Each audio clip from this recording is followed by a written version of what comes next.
3, 2, 1.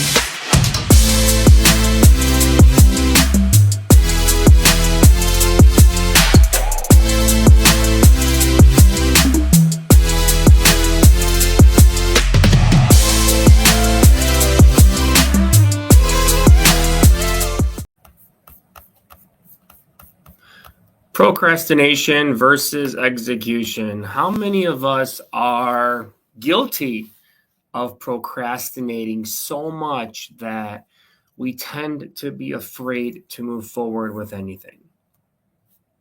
Now, when it comes to procrastination, I am guilty of it as well, believe it or not. So, there are times where I will go ahead and I will procrastinate to the point where days will pass by and I won't look at the deal that was sent to me.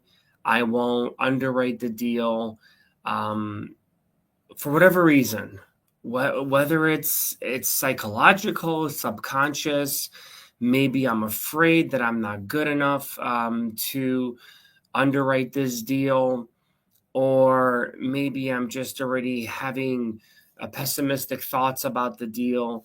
And so I think a lot of us are guilty of that. I don't think I'm the only person out there.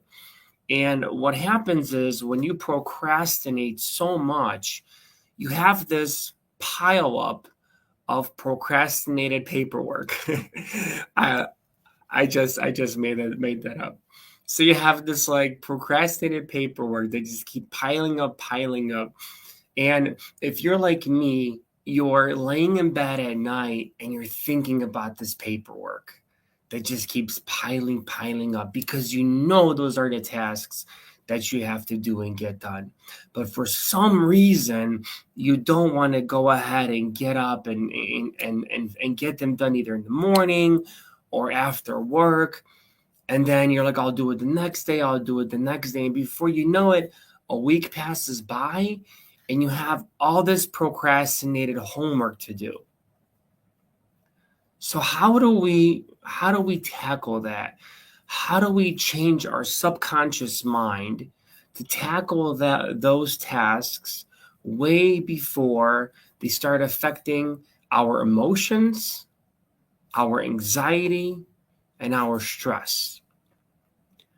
So one thing that I've been told by people that know how to handle this extremely well is take it step by step. Put in the projects, put out the items that are the most important that you have to get done when you're going through your emails, and flag the ones that can be done later. You always want to go ahead and put ahead the money-making activities that are going to bring you money. And so if you get a deal and you underwrite the deal and the deal is good, immediately get the contract out, send out the offer, start, the dispoing if you're going to dispo it to another buyer, or if you're going to joint venture, or maybe you're going to keep the deal for yourself, start the process with the title company, with the lender. The last thing you want to do is sit there and procrastinate and then wake up in the morning or stay up at night and have these anxious feelings because of the tasks that you were supposed to do and that you haven't gotten done. And so that's something that I've really been working on and I'm trying to get better at. And I'm seeing that by hiring a person to handle some of these tasks that should be off my plate already, it's starting to bring me more ease and give me more of a peace of mind because someone else is taking care of those tasks for me. And now I can focus more on money-making activities. And I think that in business, once you create that system and process for yourself, I think you should hire somebody right away. Whether it's a virtual assistant, whether it's an assistant for yourself to manage your calendar, take care of your emails, make sure your inbox is cleared, make sure all the important emails are maybe put into another inbox so that you can review with your VA or with your assistant. I think it's very important that you take the money that you make and you put it aside and you hire somebody right away and train them really, really well. And the reason I say that is because what's going to happen is your brand is going to grow. You're going to grow, and you're going to grow to the point where you're going to be getting messages and DMs and people calling you and sending you deals. And believe me when I tell you this, you do not have the bandwidth or the capacity to do it all on your own. And all that's going to happen, if you have a partner especially, it's going to cause tension between you guys. It's going to cause frustration. There's going to be deals that are going to be put aside that are not being worked on, that are literally money deals, money for you to make and feed your family. And so when it comes to this, don't be cheap. Don't be cheap is what I want to tell you. I've been paying for VAs for years. For years, I've been paying for VAs. When I was running my mortgage company at full capacity, I had about 3 people on payroll. 3 people on payroll. I actually had a I had a 2 processors, which I didn't have to have one, but I had one just because in case one got sick, I wanted to make sure the other one was there. So there was never anybody that was missing within the company, right? We always want to be one step ahead, just like a chess player. And then I also had a person that actually put the file together to make it even easier for the processors. That person, it was more of like a compliance manager for me. And there was a name for them too. It was called, I forgot what it was called. Intake processor, where they get the file, they put it together. I had such a good system, guys. It was literally like such a beautiful system.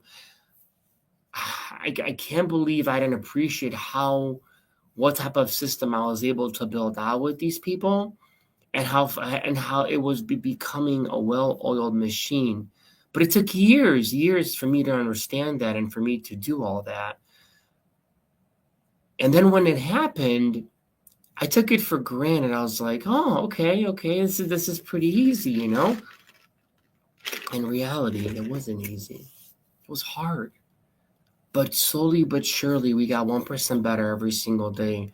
Slowly but surely, we implemented processes, procedures, systems, SOPs into our company. And we trained and we trained and we trained. And we had conversations, and we had constructive feedback from the team members, and we implemented new ideas, new ideologies into our company. And so when I look back at how my mortgage company was functioning and how the processes were all set up, that could have been really, really scaled, because I had a scalable system, because everybody knew what their job title was. There was no such thing as, I don't know what to do today. Everybody had their tasks, and those tasks had to be done. And so when you start a company and you hire somebody, you always want to make sure that you give them that shows them exactly what their daily tasks look like. Because people like to follow things, like to follow rules. And if the procedures are not there written in writing for them, a lot of times those things will be missed. I laugh because me and my partner, so we're hiring a new cleaning lady, right? And we always seem to have these issues with these cleaning ladies where they're like, oh, well, I didn't know I have to do that, or I don't know if we have to do this, right? And I'm like, you know what? I'm done with this. There's going to be no more thinking, no more saying, I didn't know this, you didn't tell me this. I am literally going to create an Excel spreadsheet with check marks on it, and I'm going to leave it at my house every time this new cleaning lady comes. And everything that she said that she's going to do is going to be written on this little piece of paper, and she's going to check mark it off when she's finished with it. So then we don't have any problems anymore. There's no such thing as me calling her, hey, why wasn't this done? Hey, why wasn't this cleaned? What happened with this? You know, people need direction. And I'm starting to see that we have such a short attention span, because of social media. I mean, it affects me too. I have a very short attention span too. A lot of times, sometimes I feel like I'm being rude to people, because when I'm talking with them and we're having a conversation, when the conversation goes a little bit too long, for some reason, whatever reason it is, like I kind of float away a little bit, not intentionally, but I don't know if it's because of all the years of social media with the short form videos, and then you just hear what you want to hear. I'm trying to work on it. I'm sure I'm not the only one out there that's like that, you know. And I think sometimes that's why I say I'm really good at sales when it comes to over the phone, in person. Am I good at them? Yes. Am I better at them on the phone? 100%. 100% I'm better with them on the phone. For some reason, I'm more focused on the phone. I don't have to worry about my gestures, about my facial expressions, about how I portray myself, how I look, whether my tattoos are showing, whether I don't know for whatever maybe I'm having a bad hair day. I don't know, whatever, right? And you portray those feelings, and people see that. They see that aura, that energy about you, and so you have to figure out, especially when you're out there networking with people, the way you approach them, the way you speak with them, the body language, because people you can tend. Some people are more cautious, some people are more introverted, more extroverted, and you have to understand people's psychology. That's number one, right? So we always have to make sure that we understand people's psychology, and this leads to is a deal that we are currently doing. It is a deal. It is a pre-foreclosure deal, which is great, right? So we're doing a pre-foreclosure deal. This lady, just we called her, we texted her, we started talking to her, and she's like, you know what? I honestly, I just want out of this property. Whatever you guys can give me, give me. Just let me get out of this property. And so we went ahead and we got this property under contract, and now we're currently in the process of purchasing this property. And the nice thing is, it's a beautiful property. But what do? We solved her problem.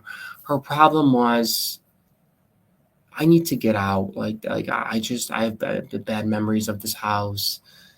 This house is no longer for me. I don't want this foreclosure on my record. Help me move. Help me do this. Help me do that. And all the purchase price, all of the conversations about buying the property went to the side, and all we focused on was how can we help this person, because she needed help. She didn't want to lose the house. She didn't want to destroy her credit. And so this deal should be closing probably in the next couple of weeks, which we're excited about. So if you guys want to learn pre-foreclosures, guys, I'll tell you that this is one of the best things you can possibly do, is learn how to do pre-foreclosures, because pre-foreclosures, they're not going anywhere. Are they easy? Absolutely not.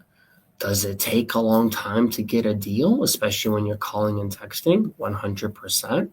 Can you get lucky and get your deal on your first, second call? Sure.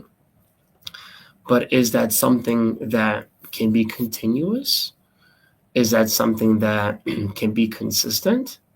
If you get one deal and you make a good amount of money, no, it's going to be hard. You're going to get those, lay downs, sure, but to get those lay downs, you're going to have to go through a lot of deals, right? And so it's about consistency, follow up, having real conversations with these people, and making sure that they understand that you're there to help them. Some people are like, "Oh, Mike, what do you're taking advantage of these people." How am I taking advantage of these people? I'm literally the last person they have. Their family and friends didn't help them. They didn't help them give them money to reinstate the loan. That means they didn't trust them with their money, right? The bank said no. The bank said absolutely not. We're not going to help you with a loan modification. There's nothing we can do. We're going to foreclose on the house, right?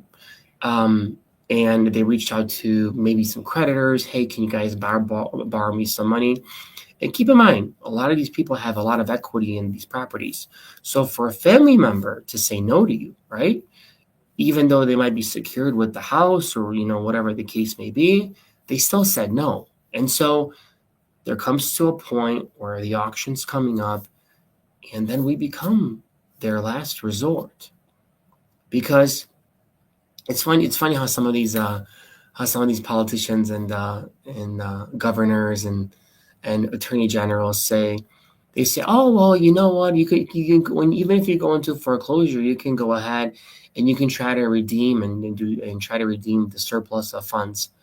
Who the f knows how to do that, right? Which one of you guys out there, please raise your hand if you're one of those people, knew that if your property goes into foreclosure, gets sold at an auction to an investor, that you can physically go to an attorney and apply for the difference to get your money back? Who knew that? I didn't. I did not know that. I did not know that until a couple years ago. And I've been in this game for a very long time. That's the first time I heard of surplus of funds. So most of this money is sitting in some sort of state account, right? That's not being touched. And who's taking that money? I don't know. You tell, if anybody knows where that money goes, please tell me, because I know that no person has gotten a letter from the actual state or county where their funds are sitting, where there's a surplus of funds, saying, hey, by the way, there's $100,000 here that you can claim. I've never heard of it. Never, ever heard of it in my life. And so when we come in and we give the person a good cash offer, we help them move, we help them find a new place, we help them avoid foreclosure completely, because keep in mind, foreclosure is 7 years on your record. It destroys your record. Your credit score goes to like a 500, guys, by the way. It's crazy. And this is going on top of already your payments being missed. Like you're like behind like 90 days or 100 days or 200 days, whatever it may be. And then 7 years, it's on your record that you've been foreclosed upon. How many landlords will accept you in an apartment?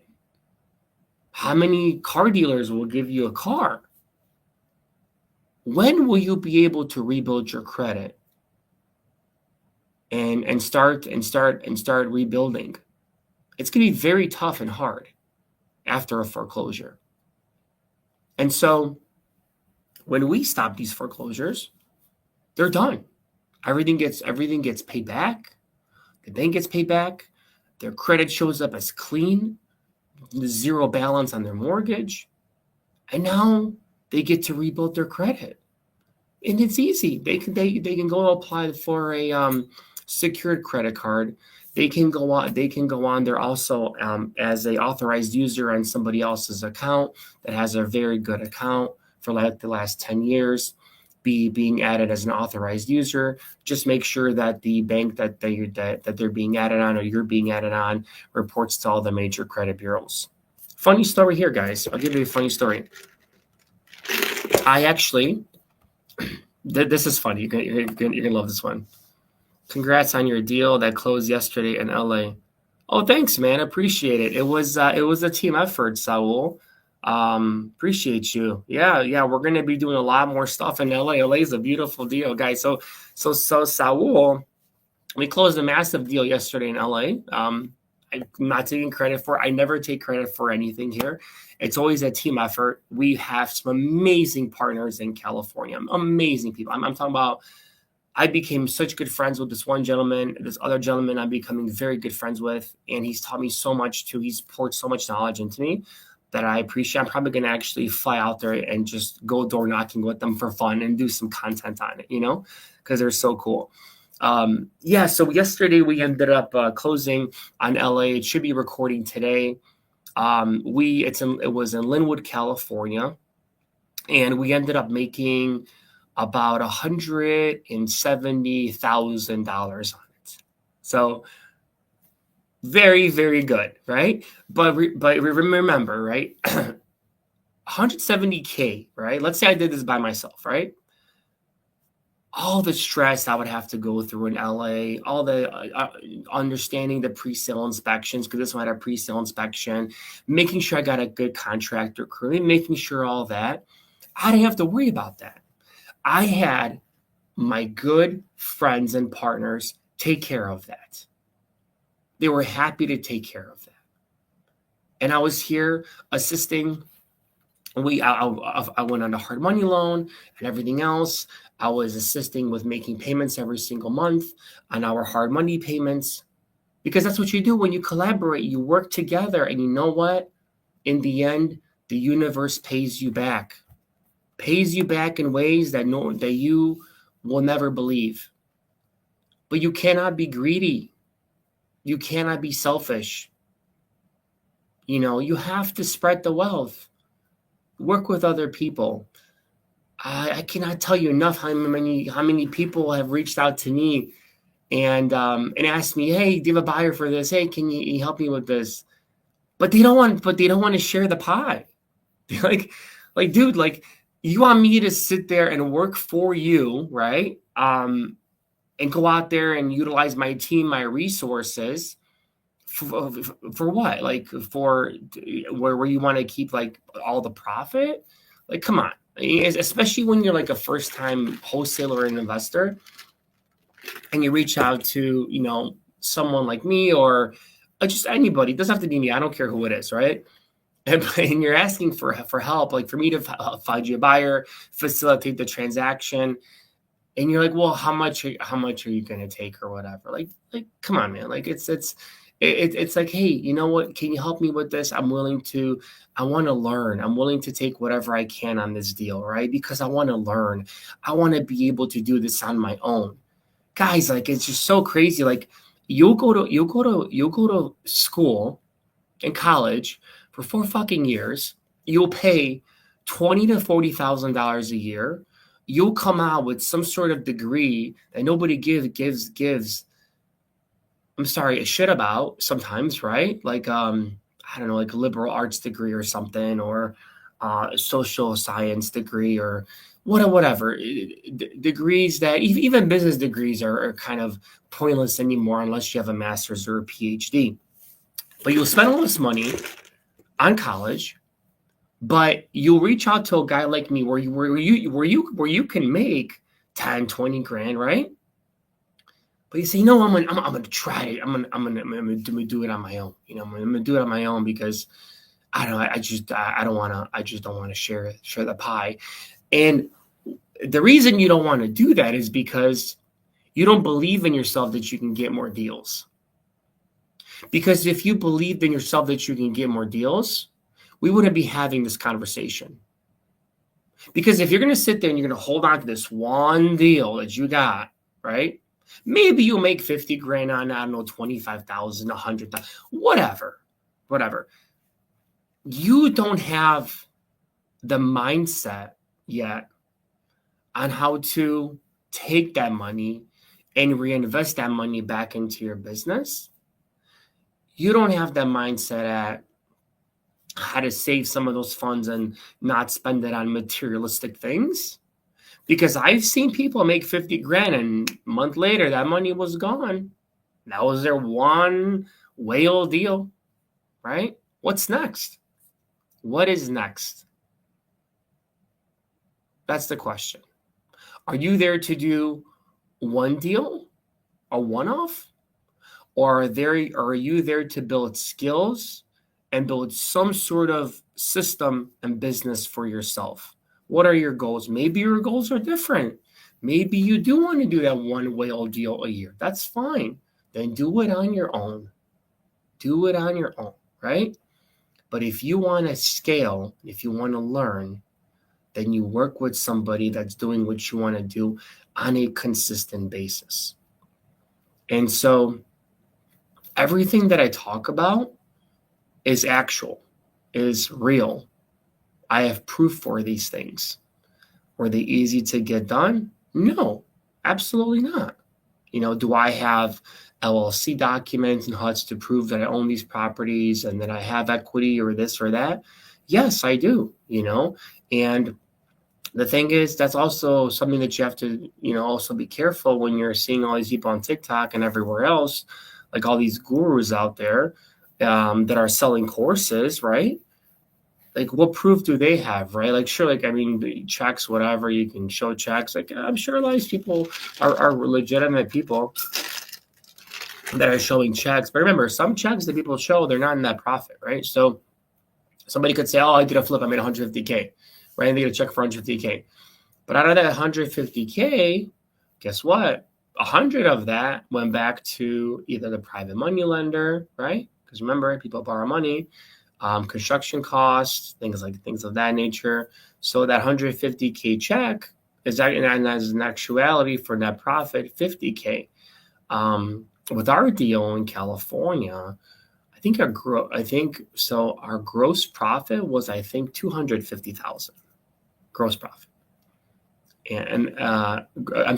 Gross revenue, gross profit, right? And that was the down payment, the construction costs, the private money lender got paid as interest. I got paid back the monthly payments that I was making to the hard money lender, and so we ended up netting like 170, right? Which is fantastic, which is incredible, right? The incredible numbers. It's just California is just a fucking different beast. I'm telling you, it's just a different beast. It's a different animal. I think it's a different world. Do I believe it's ran the right way? That's debatable, right? That's debatable. I don't want to get into politics here or anything like that because my brother also lives in California. I think California is a beautiful state. I love it. I'm going to go out there probably pretty soon to visit my friends and see my brother. But, do I agree with some of the things in California? No. Do I think there's a huge homeless problem in California? Absolutely. Absolutely. Do I think there should be in one of the most richest states in the country? No. I don't think there should be. But is there? Yes. California was given billions of dollars to help the homeless epidemic that's happening in California. What happened to that money? We don't know. No one's talking about it. Apparently, the bookkeeping in California is back from the 1920s and 30s. so, I'm going off on a tangent here right now. But do I love California? I love Cali. I do. I have some really, really good friends in California. And I'm so grateful and appreciative of these friends because without good friends, let me rewind this. Without good business friends, what can you really do in life? You could be a solopreneur. You could do your things on your own and things like that. But man, it gets so much better when you have good business friends, and you can make that phone call and you can say you have a problem. They'll have a solution for you. You can joint venture with them. You can do deals with them. You can do so much with them. And it's like, sometimes it's just so magical how things come to fruition and happen in such a nice and meaningful way. And so I'm such a huge advocate for working with good people. And I've been fortunate enough to work with good people. I've worked with some bad apples too. Don't get me wrong, but you figure them out really quickly. You also work with people that you don't have similar ideologies, right? You have difference of opinions, which is fine, which is exactly what we need, right? We need a difference of opinion. That's why Charlie Kirk did not die in vain. Charlie Kirk had. I believe it's funny. He has actually. I live 10 minutes away from where he was born. He was born in Arlington Heights, Illinois. I was not aware of that. And I live about 10 minutes away from Arlington Heights, which is a suburb in Chicago. I'm not going to get political here, but I don't believe anybody should be shot, killed, condemned over their opinions and their political beliefs. I believe what Charlie Kirk tried to do was open debate, open conversations where that we need to have as a country, as a society in America. I think that we're spread apart way too much right now. The division is incredible. We are divided, but people don't want to hear the truth. The truth hurts, right? Just like when you tell somebody in a relationship, or whether your family member, your mom or your dad, the truth, sometimes it hurts, but it has to. You have to convey it. You have to convey it to the person. And Charlie was conveying it to the whole world. And he was very good at it. He was very good at it. And I am I'm sad in what happened to Charlie, because I've watched many of his debates, and he was incredible. He was like a human encyclopedia, and with a man that I never even knew, never even met in my life, just seen on screen, for that to affect me so much, it affected me as a human, not on nowhere about my political beliefs, Republican, Independent, or Democratic. It just affected me as a human, that because he spoke his mind and his opinion, that he got slaughtered by someone that could not stand in front of him with a microphone and debate him on their beliefs. The person that did this was a complete coward and took the coward's way out, because he could not convey his message through his voice. And it's scary to think that you cannot go out there anymore, and you can't be who you are, and you can't state what your beliefs are, or your opinions, because there are a certain group of people that will turn things into violence. And this violence is stemming from the divide of us. The division is great, my friends. We have to start coming together as a whole, because no one's here to save us. Not your parents, not your government. It's you.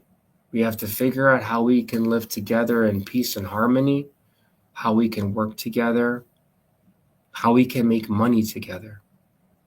Because a lot of the things that are going on are obviously because of a wealth gap, right? In America, or all over the world, right?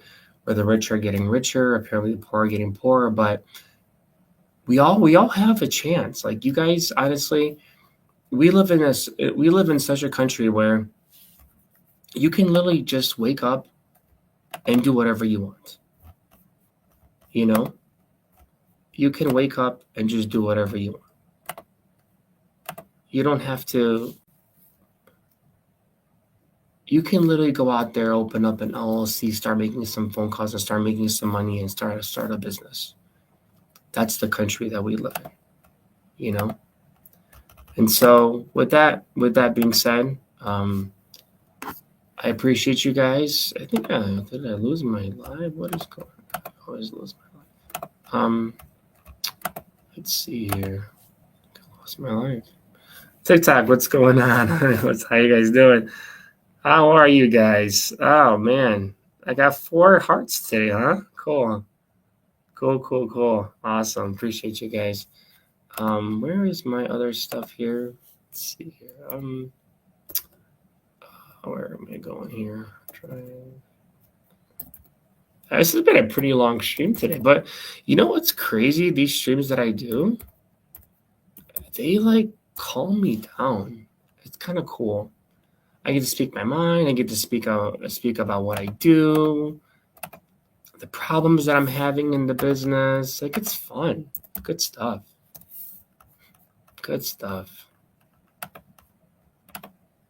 What's going on here? But yeah. So anyways, guys, TikTok, if you guys can you guys hear me on TikTok? Invite, co-share, and join. If you guys can hear me, if you guys are looking for anything when it comes to lending, right? So if you want transactional lending, go to creativefunds.com with a K, creativefunds.com.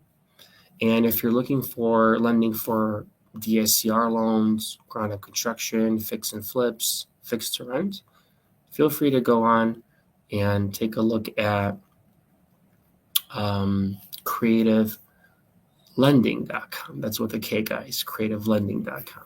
And so with that being said, I think I'm going to sign off right now. Got to go to work here, but I appreciate you guys. Thank you so much for joining me. This has been the Creative Mike Show. My name is Creative Mike, and as always, stay creative, my friends. God bless.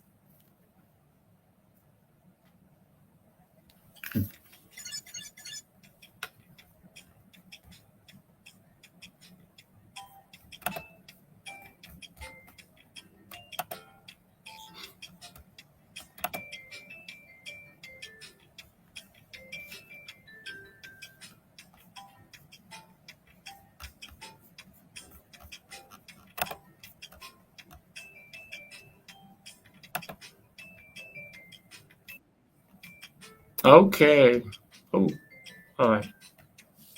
Where is here?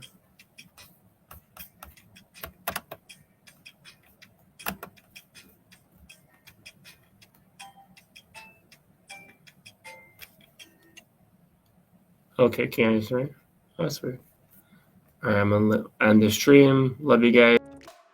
A few years back, I was just like many of you, watching others succeed, not knowing how they were doing it without traditional financing. Then I discovered creative finance and everything changed. By engaging directly with sellers and crafting innovative deals, I started acquiring my own properties without relying on my own capital. This approach allowed me to guide new investors to securing real estate properties using strategies like seller financing. It also allowed me to assist families that were in foreclosure by providing them a peace of mind and allowing them to move on to the next chapter in their lives. And lastly, acquiring cash flowing properties from day one without using any traditional bank financing.